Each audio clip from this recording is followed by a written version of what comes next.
وما كان ربك ليهلك القرى بظلم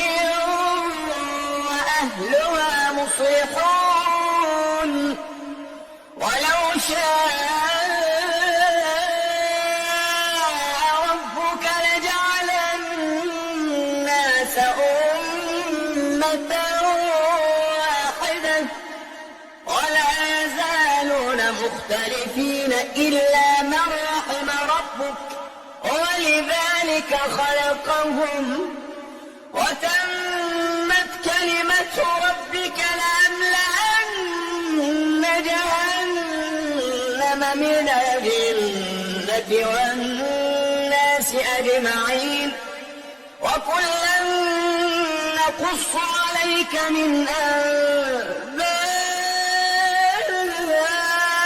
أنباء الرسل ما نثبت به فؤادك وجاءك في هذه الحق وموعظة وذكرى للمؤمنين وقل للذين لا يؤمنون اعملوا على مكانتكم إنا عاملون وانتظروا إنا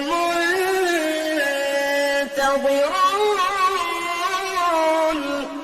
ولله غيب السماوات والأرض وإليه يرجع الأمر كله فاعبده وتوكل عليه